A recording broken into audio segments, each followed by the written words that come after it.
ನಮಸ್ಕಾರ ವೀಕ್ಷಕರೇ. ಬಿಜೆಪಿಯಿಂದ ದೂರ ಆಗಿರೋ ಅಣ್ಣಾಮಲೈ ತಮ್ಮದೇ ಪರಿಕಲ್ಪನೆಯ ಅಡಿಯಲ್ಲಿ ಹೊಸ ರೀತಿಯ ರಾಜಕೀಯವನ್ನ ಮಾಡ್ತಾ ಇದ್ದಾರೆ. ಈ ಹೊತ್ತಲ್ಲಿ ಅವರು ನೀಡಿದ ಹೇಳಿಕೆಯೊಂದು ಸಿಕ್ಕಾಪಟ್ಟೆ ವೈರಲ್ ಆಗ್ತಾ ಇದೆ. ಹಿಂದುತ್ವ ಅಥವಾ ಧಾರ್ಮಿಕತೆ ಕುರಿತಂತೆ ಅಣ್ಣಾಮಲೈ ಹೇಳಿರೋ ಮಾತುಗಳು ಸಿಕ್ಕಾಪಟ್ಟೆ ಸದ್ದು ಮಾಡ್ತಾ ಇದೆ. ಕೆಲವರು ಬಿಜೆಪಿಯಿಂದ ದೂರ ಆಗ್ತಾ ಇದ್ದ ಹಾಗೆ ಅಣ್ಣಾಮಲೈ ಬದಲಾಗಿರೋದಕ್ಕೆ ಇದೇ ಸಾಕ್ಷಿ ಅಂತ ಹೇಳ್ತಾ ಇದ್ದಾರೆ. ಇನ್ನು ಕೆಲವರು ತಮಿಳುನಾಡಿನಲ್ಲಿ ಹಿಂದುತ್ವ ವರ್ಕ್ ಆಗೋದಿಲ್ಲ ಅನ್ನೋ ಕಾರಣಕ್ಕೆ ಇವರು ಸೆಕ್ಯುಲರ್ ದಾರಿ ಹಿಡಿತಾ ಇದ್ದಾರೆ ಅನ್ನೋ ಆರೋಪಗಳು ಕೂಡ ಕೇಳಿ ಬರ್ತಾ ಇದೆ.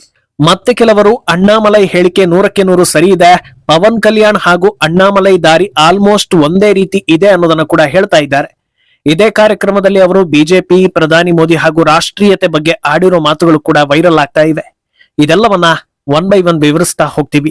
ಈ ವಿಡಿಯೋವನ್ನ ತಪ್ಪದೆ ಕೊನೆ ತನಕ ನೋಡಿ. ಅದಕ್ಕೂ ಮುನ್ನ ಮೀಡಿಯಾ ಮಾನ್ಸ್ಟರ್ ಚಾನಲ್ ಅನ್ನ ತಪ್ಪದೆ ಸಬ್ಸ್ಕ್ರೈಬ್ ಮಾಡಿ. ಎಸ್, ದೇಶದಲ್ಲಿ ಹಲವು ರೀತಿಯ ಮತದಾರರಿದ್ದಾರೆ. ಅದರಲ್ಲಿ 3 ಟೈಪ್ ವೋಟರ್ಗಳ ಬಗ್ಗೆ ಈಗ ಹೇಳ್ತೀವಿ.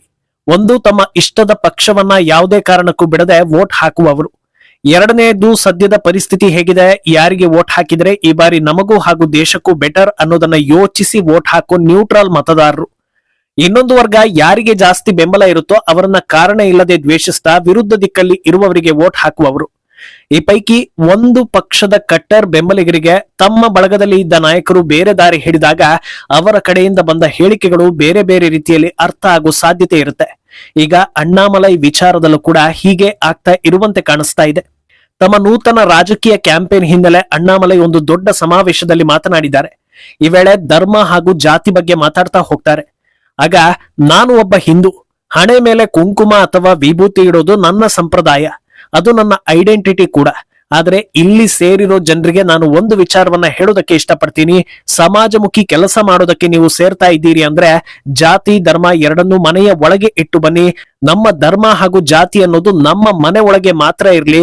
ಮನೆಯಿಂದ ಹೊರಗೆ ಬರುವಾಗ ನಾವೆಲ್ಲರೂ ಮನುಷ್ಯರಾಗಿ, ಸಾರ್ವಜನಿಕರಾಗಿ ಎಲ್ಲರೂ ಒಂದೇ ಅನ್ನೋ ಮನೋಭಾವದಿಂದ ಸೇರೋಣ. ಸಾಮಾಜಿಕ ಜೀವನದಲ್ಲಿ ಜಾತಿ ಧರ್ಮ ಅನ್ನೋದನ್ನ ಎಳೆದು ತರೋದು ಬೇಡ ಅನ್ನೋದನ್ನ ಹೇಳಿದ್ದಾರೆ. ಈ ವಿಚಾರ ಈಗ ದೊಡ್ಡ ಮಟ್ಟದಲ್ಲಿ ಚರ್ಚೆಗೆ ದಾರಿ ಮಾಡಿಕೊಡ್ತಾ ಇದೆ.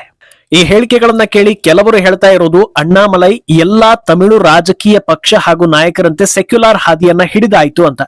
ಬಿಜೆಪಿಯಲ್ಲಿ ಇದ್ದಾಗ ಅವರು ಹಿಂದುತ್ವದ ಆಧಾರದಲ್ಲಿ ರಾಜಕೀಯ ಮಾಡೋದಕ್ಕೆ ಸಾಕಷ್ಟು ಪ್ರಯತ್ನವನ್ನ ಪಟ್ರು. ಆದ್ರೆ ಅದು ವರ್ಕೌಟ್ ಆಗೋದಿಲ್ಲ ಅನ್ನೋದು ಗೊತ್ತಾಯ್ತು. ಅದಾದ ಬಳಿಕ ಅವರಿಗೆ ಬಿಜೆಪಿಯಲ್ಲಿ ಇದ್ರೆ ಬೆಳೆಯೋದಕ್ಕೆ ಆಗೋದಿಲ್ಲ ಅನ್ನೋ ರೀತಿ ಅನ್ನಿಸ್ತು. ಆದ್ರಿಂದ ಅವರು ಸಮಯ ನೋಡ್ಕೊಂಡು ಹೊರಗೆ ಬಂದು ಈಗ ತಮಿಳು ಸ್ಟೈಲ್ ರಾಜಕೀಯವನ್ನ ಮಾಡ್ತಾ ಇದ್ದಾರೆ. ಅಲ್ಲಿಗೆ ತಮಿಳುನಾಡಿನಲ್ಲಿ ಹಿಂದುತ್ವ ವರ್ಕ್ ಆಗೋದಿಲ್ಲ, ಅಲ್ಲಿನ ಪರಿಸ್ಥಿತಿ ಯಾವತ್ತೂ ಬದಲಾಗೋದಿಲ್ಲ.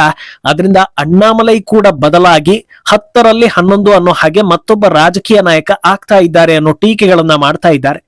ಇನ್ನು ಕೆಲವರಂತೂ ಇನ್ನೂ ಒಂದು ಹಂತ ಮುಂದಕ್ಕೆ ಹೋಗಿ ಬಹುಶಃ ಇದೇ ಕಾರಣದಿಂದ ಅಣ್ಣಾಮಲೈರನ್ನ ಅಧ್ಯಕ್ಷ ಸ್ಥಾನದಿಂದ ಕೆಳಗಿಳಿಸಿದ್ರ ಅನ್ನೋ ರೀತಿಯ ಊಹೆಗಳನ್ನು ಕೂಡ ಮಾಡ್ತಾ ಇದ್ದಾರೆ. ಇದು ಒಂದು ವರ್ಗ. ಆದ್ರೆ ಇನ್ನೊಂದು ವರ್ಗ ಹೇಳ್ತಾ ಇರೋದು ಅಣ್ಣಾಮಲೈ ಬಿಜೆಪಿಯ ಬಿ ಟೀಮ್ ಅಂತ. ಅದಕ್ಕೆ ಅವರೇ ಒಂದಷ್ಟು ಕಾರಣಗಳನ್ನು ಕೂಡ ಹುಡುಕಿಕೊಂಡಿದ್ದು, ತಮಿಳುನಾಡು ಜನರಿಗೆ ಬಿಜೆಪಿ ಕಂಡ್ರೆ ಅಷ್ಟಕ್ಕಷ್ಟೇ ಅಥವಾ ಬಿಜೆಪಿಗಿಂತ ಅಣ್ಣಾಮಲೈ ಮೇಲೆ ಒಲವಿರೋದ್ರಿಂದ ಅವರನ್ನ ಫ್ರೀ ಆಗಿ ಬಿಟ್ಟಿದ್ದಾರೆ. ಕೇವಲ ಹಿಂದುತ್ವ ಅಂತ ಮುಂದುವರೆದ್ರೆ ಇವರಿಗೂ ಬಿಜೆಪಿಗೂ ಇರೋ ವ್ಯತ್ಯಾಸ ಏನು ಅಂತ ಜನರಿಗೆ ಅನ್ನಿಸೋದ್ರಿಂದ ಸ್ವಲ್ಪ ಬೇರೆ ರೀತಿಯಲ್ಲಿ, ಅಂದ್ರೆ ತಮಿಳುನಾಡಿನ ಜನರ ಮನಸ್ಥಿತಿ ಹೇಗಿದೆಯೋ ಅದೇ ರೀತಿ ಹೇಳಿಕೆಗಳನ್ನ ನೀಡ್ತಾ ಹೊಸ ರೀತಿಯ ರಾಜಕೀಯ ಮಾಡ್ತಾ ಇದ್ದಾರೆ ಅಂತ ಅಂದಾಜಿಸ್ತಾ ಇದ್ದಾರೆ. ಆದ್ರೆ ಈ ಆರೋಪಗಳಿಗೂ ಕೂಡ ಕ್ಲಾರಿಟಿ ಕೊಡೋ ಕೆಲಸ ಅಣ್ಣಾಮಲೈ ಕಡೆಯಿಂದ ಆಗಿದೆ. ಡಿಎಂಕೆ ನಾಯಕರು ಬೇಕು ಅಂತಲೇ ನಮ್ಮನ್ನ ಬಿ ಟೀಮ್ ಅನ್ನೋ ರೀತಿ ಬಿಂಬಿಸೋ ಕೆಲಸವನ್ನ ಮಾಡ್ತಾ ಇದ್ದಾರೆ. ಆದ್ರೆ ಅದಕ್ಕೆ ನಾನು ತಲೆ ಕೆಡಿಸಿಕೊಳ್ಳೋದಿಲ್ಲ. ಹೊಸ ಹಾದಿಯಲ್ಲಿ ಹೋಗ್ಬೇಕು ಅನ್ನೋ ಕಾರಣಕ್ಕೆ ಈ ಆಯ್ಕೆ ಅನ್ನೋದನ್ನ ಹೇಳಿದ್ದಾರೆ. ಆದ್ರೆ ಈ ಎ ಟೀಮ್ ಅಥವಾ ಬಿ ಟೀಮ್ ಅನ್ನೋ ಟೀಕೆಗಳನ್ನ ಬದಿಗೊತ್ತಿ ಅಣ್ಣಾಮಲೈ ಹೇಳಿರೋ ಮಾತುಗಳನ್ನ ಸರಿಯಾಗಿ ಕೇಳಿಸ್ಕೊಂಡ್ರೆ ಇನ್ನಷ್ಟು ಕ್ಲಾರಿಟಿ ಸಿಗುತ್ತೆ. ತಮಿಳುನಾಡಿನಲ್ಲಿ ಜಾತ್ಯತೀತ ನಾಯಕರು ಹೇಳೋದು, ಮುಸ್ಲಿಂ ಕ್ರಿಶ್ಚಿಯನ್ ಎಲ್ಲರೂ ನಮ್ಮ ಸಹೋದರರೇ, ನಮ್ಮದು ನಿಜವಾದ ಜಾತ್ಯತೀತತೆ ಅಂತ. ಆದ್ರೆ ಅಣ್ಣಾಮಲೈ ಹೇಳ್ತಾ ಇರೋದು, ನಾನೊಬ್ಬ ಹಿಂದೂ, ನನ್ನ ಸಂಪ್ರದಾಯಗಳ ಬಗ್ಗೆ ನನಗೆ ಚೆನ್ನಾಗಿ ಅರಿವಿದೆ ಹಾಗೂ ಅದನ್ನ ನಾನು ಪಾಲಿಸ್ತೀನಿ. ಆದ್ರೆ ನಮ್ಮ ಸಂಪ್ರದಾಯಗಳನ್ನ ಮನೆಯಲ್ಲೇ ಬಿಟ್ಟು ಮನೆಯೊಳಗೆ ಮಾತ್ರ ಅದನ್ನ ಸೀಮಿತಗೊಳಿಸಿ ಹೊರಗೆ ಬಂದಾಗ ಎಲ್ರೂ ಒಂದೇ ರೀತಿ ಇರೋಣ ಅಂತ. ಇದು ಅವರ ಸೆಕ್ಯುಲಾರಿಸಂ ಯಾವ ರೀತಿ ಇದೆ ಅನ್ನೋದನ್ನ ಸ್ಪಷ್ಟಪಡಿಸ್ತಾ ಇದೆ. ದೇವಸ್ಥಾನಗಳನ್ನ ಟಾರ್ಗೆಟ್ ಮಾಡಿ ಜಾತ್ಯತೀತ ಆಗೋ ಸ್ಟಾಲಿನ್ಗೂ ಅಥವಾ ಟೋಪಿ ಧರಿಸೋ ಮೂಲಕ ಜಾತ್ಯತೀತತೆ ಪ್ರೂವ್ ಮಾಡೋ ನಾಯಕರಿಗೂ ಹೊರಗಡೆ ಬಂದಾಗ ನಮಗೆ ಜಾತಿ ಧರ್ಮದ ಅವಶ್ಯಕತೆ ಯಾಕೆ ಅಂತ ಹೇಳ್ತಾ ಇರೋ ಅಣ್ಣಾಮಲೈಗೂ ವ್ಯತ್ಯಾಸ ಕಾಣಿಸ್ತಾ ಇದೆ. ಇದೇ ವಿಚಾರ ಈಗ ಪವನ್ ಕಲ್ಯಾಣ್ ರಾಜಕೀಯ ಸ್ಟೈಲ್ಗೂ ಹೋಲಿಕೆ ಆಗ್ತಾ ಇದೆ. ಯಾಕಂದ್ರೆ ಅವರೂ ಕೂಡ ಇದೇ ರೀತಿ ಸೆಕ್ಯುಲಾರಿಸಂಗೆ ಕ್ಲಾರಿಟಿ ಕೊಟ್ಟಿದ್ರು. ತಿರುಪತಿ ಲಡ್ಡು ವಿಚಾರದಲ್ಲಿ ಹೋರಾಟ ನಡೆಸುವಾಗ ನೀವು ಈ ವಿಚಾರದಲ್ಲಿ ಜಾತ್ಯತೀತತೆ ಬಗ್ಗೆ ಮಾತಾಡ್ತೀರಿ ಅಂದ್ರೆ ಸ್ವಲ್ಪ ಕ್ಲಾರಿಟಿ ಇಟ್ಕೊಂಡು ಬನ್ನಿ. ಜಾತ್ಯತೀತತೆ ಯಾವತ್ತೂ ಒನ್ ಸೈಡೆಡ್ ಆಗಿರಬಾರ್ದು, ಟೂ ಸೈಡೆಡ್ ಆಗಿರ್ಬೇಕು.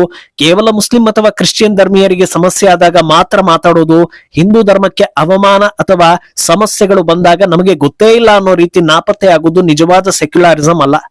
ದನಿ ಏರಿಸೋದಾದ್ರೆ ಎಲ್ಲಾ ಧರ್ಮೀಯರ ಪರವಾಗಿ ಒಂದೇ ರೀತಿ ದನಿ ಏರಿಸಿ, ಇಲ್ಲ ಅಂದ್ರೆ ಯಾರ ಬಗ್ಗೆಯೂ ಮಾತಾಡದೆ ಸುಮ್ನೆ ಇದ್ಬಿಡಿ ಅನ್ನೋದನ್ನ ಹೇಳಿದ್ರು. ಈಗ ಅಣ್ಣಾಮಲೈ ಕೂಡ ಅದೇ ಸ್ಟೈಲ್ ನಲ್ಲಿ ಮುನ್ನುಗ್ತಾ ಇದ್ದಾರೆ. ನೀವು ಯಾವುದೇ ಜಾತಿ ಅಥವಾ ಧರ್ಮಕ್ಕೆ ಸೇರಿದವರಾಗಿರ್ಲಿ, ಅದನ್ನ ನಿಮ್ಮ ಮನೆಯೊಳಗೆ ಇಟ್ಕೊಳ್ಳಿ, ಹೊರಗೆ ಬರುವಾಗ ಜಾತಿ ಧರ್ಮದ ಹೆಸರು ಹೇಳ್ಕೊಂಡು ಬರಬೇಡಿ ಅಂತಿದ್ದಾರೆ. ಇನ್ನು ಇದೇ ಹೊತ್ತಲ್ಲಿ ಬಿಜೆಪಿ ಬಿಟ್ಟ ಬಳಿಕ ದೊಡ್ಡ ಮಟ್ಟದಲ್ಲಿ ಕೇಳಿ ಬರ್ತಾ ಇರೋ ಪ್ರಶ್ನೆಗಳಿಗೂ ಕೂಡ ಉತ್ತರ ನೀಡ್ತಾ ಹೋಗ್ತಾರೆ. ನೀವು ರಾಷ್ಟ್ರೀಯವಾದಿ ಅಂತ ಕೆಲವರು ಕೇಳ್ತಾ ಇದ್ದಾರೆ. ಹೆಮ್ಮೆಯಿಂದ ಹೇಳ್ತೀನಿ, ಖಂಡಿತ ನಾನೊಬ್ಬ ರಾಷ್ಟ್ರೀಯವಾದಿ. ಇನ್ನು ಕೆಲವರು ನನಗೆ ನೀವು ಇಂಡಿಯನ್ನ ಅಥವಾ ತಮಿಳನ ಅಂತ ಕೇಳ್ತಾ ಇದ್ದಾರೆ. ಯಾವತ್ತಿಗೂ ನಾನೊಬ್ಬ ಹೆಮ್ಮೆಯ ಭಾರತೀಯ ಅನ್ನೋದು ವಾಸ್ತವ, ಅದರಲ್ಲಿ ಬೇರೆ ಮಾತು ಇಲ್ವೇ ಇಲ್ಲ. ಯಾಕೆ ಇದು ಪ್ರಶ್ನೆ ಆಗ್ತಾ ಇದೆ ಅನ್ನೋದು ನನಗೆ ಗೊತ್ತಾಗ್ತಾ ಇಲ್ಲ. ಯಾಕಂದ್ರೆ ನಾನೊಬ್ಬ ಭಾರತೀಯ ಅನ್ನೋದು ಯಾವತ್ತಿಗೂ ಹೆಮ್ಮೆಯ ಹಾಗೂ ಗರ್ವದ ವಿಚಾರ. ಅದರಲ್ಲಿ ತಮಿಳುನಾಡನ್ನ ನಂಬರ್ 1 ಮಾಡ್ಬೇಕು ಅನ್ನೋ ಕಾರಣಕ್ಕೆ ನಾವೆಲ್ಲ ಇಷ್ಟೆಲ್ಲ ಹೋರಾಟ ಮಾಡ್ತಾ ಇರೋದು. ಇದು ಕೂಡ ಅವರ ಈ ಹೊಸ ಹಾದಿ ಯಾವ ರೀತಿ ಇದೆ ಅನ್ನೋದಕ್ಕೆ ಕ್ಲಾರಿಟಿ ಕೊಡ್ತಾ ಇದೆ. ನಾನು ಭಾರತೀಯನಲ್ಲ, ಮೊದಲು ತಮಿಳ ಅಂತ ಹೇಳಿದ್ರೆ ಅದರಿಂದ ಮೈಲೇಜ್ ಜಾಸ್ತಿ ಅನ್ನೋ ಕಾರಣಕ್ಕೆ ಕೆಲವರು ಆ ಹಾದಿಯನ್ನ ಹಿಡಿದಿದ್ದಾರೆ. ಆದ್ರೆ ಅದೇ ದಾರಿಯಲ್ಲಿ ಹೋಗಿ ಲಾಭ ಪಡೆಯದೆ ನಾನೊಬ್ಬ ತಮಿಳ ಅನ್ನೋದ್ರಲ್ಲಿ ಯಾವ ಅನುಮಾನವೂ ಇಲ್ಲ, ಆದ್ರೆ ನಾನೊಬ್ಬ ಭಾರತೀಯ ಅನ್ನೋದನ್ನ ಬಿಟ್ಟು ಕೊಡೋದಕ್ಕೆ ಆಗಲ್ಲ ಅಂತ ಎರಡನ್ನೂ ಒಂದೇ ರೀತಿಯಲ್ಲಿ ಸ್ವೀಕರಿಸುವ ಕೆಲಸ ಆಗ್ತಾ ಇದೆ. ಏನು ಇದೇ ಹೊತ್ತಲ್ಲಿ ಬಿಜೆಪಿ ಹಾಗೂ ಮೋದಿ ಕುರಿತಂತೆಯೂ ಅಣ್ಣಾಮಲೈ ಮಾತನಾಡಿದ್ದಾರೆ. ನನ್ನ ಮೇಲೆ ಕಣ್ಣಿಟ್ಟಿರೋ ಡಿಎಂಕೆ ನಾಯಕರಿಗೆ ನಾನು ಏನ್ ಮಾಡಿದ್ರು ಅದರಲ್ಲಿ ಅನುಮಾನ ಇದ್ದೇ ಇರುತ್ತೆ. ಬಿಜೆಪಿ ಬಿಟ್ಟು ಬಂದಿದ್ದಾರೆ ಅಂತ ಹೇಳ್ತಾರೆ, ಆದ್ರೆ ಮೋದಿ ವಿರುದ್ಧ ಬಿಜೆಪಿ ವಿರುದ್ಧ ಮಾತೇ ಆಡ್ತಾ ಇಲ್ವಲ್ಲ ಯಾಕೆ ಅಂತ ಕೆಲವರು ಕೇಳ್ತಾ ಇದ್ದಾರೆ. ಆದ್ರೆ ನಮ್ಮದು ಮೂಲ ರೈತ ಕುಟುಂಬ. ಒಂದು ಕಡೆಯಿಂದ ಇನ್ನೊಂದು ಕಡೆಗೆ ಹೋಗುವಾಗ ಹಿಂದೆ ಜೊತೆಗಿದ್ದವರನ್ನ ಬೈಯೋದು ನಮ್ಮ ಸಂಪ್ರದಾಯ ಅಲ್ಲ. ಬಿಜೆಪಿ ಅಥವಾ ಮೋದಿ ಬಗ್ಗೆ ತಪ್ಪಾಗಿ ಮಾತಾಡೋದು ನಮ್ಮ ಉದ್ದೇಶ ಅಲ್ಲ. ಹೊಸ ದಾರಿಯಲ್ಲಿ ಹೊಸ ರೀತಿಯಲ್ಲಿ ಮುಂದಕ್ಕೆ ಹೋಗೋದಷ್ಟೇ ನಮ್ಮ ಗುರಿ ಅಂತ ಹೇಳ್ತಾ ಇದ್ದಾರೆ. ಒಟ್ನಲ್ಲಿ ಹೊಸ ಹೆಜ್ಜೆ ಇರಿಸಿರೋ ಅಣ್ಣಾಮಲೈಗೆ ಬಿಜೆಪಿಯಲ್ಲಿ ಇದ್ದಾಗ ಯಾವ ರೀತಿ ಕ್ಲಾರಿಟಿ ಇತ್ತೋ ಈಗಲೂ ಕೂಡ ಒಂದು ನಿರ್ದಿಷ್ಟ ಗುರಿ ಹಾಗೂ ಕ್ಲಾರಿಟಿ ಇದೆ ಅನ್ನೋದು ಕ್ಲಿಯರ್ ಆಗ್ತಾ ಇದೆ. ಬಿಜೆಪಿಯಲ್ಲಿ ನಿಂತು ವಿಪಕ್ಷಗಳಿಗೆ ಕೌಂಟರ್ ಕೊಡುವಾಗ ಯಾವತ್ತೂ ತಮ್ಮ ಮಾತುಗಳನ್ನ ಬದಲಾಯಿಸಿ ಸಿಕ್ಕಿಬಿದ್ದ ಹಿಸ್ಟ್ರಿ ಅವರಿಗೆ ಇಲ್ಲ. ಆದ್ರೆ ಇನ್ನು ಮುಂದೆ ಅವರ ಮಾತುಗಳನ್ನ ಹೀಗೆ ದೊಡ್ಡ ಮಟ್ಟದಲ್ಲಿ ವಿಮರ್ಶೆ ಮಾಡೋ ಕೆಲಸ ಆಗುತ್ತೆ. ಅದನ್ನ ಹೇಗೆ ಮೇಂಟೈನ್ ಮಾಡ್ತಾರೆ ಅನ್ನೋದನ್ನ ಕಾದು ನೋಡ್ಬೇಕು. ಈ ಬಗ್ಗೆ ನಿಮ್ಮ ಅಭಿಪ್ರಾಯವನ್ನ ತಪ್ಪದೆ ಕಮೆಂಟ್ ಮೂಲಕ ತಿಳಿಸಿ.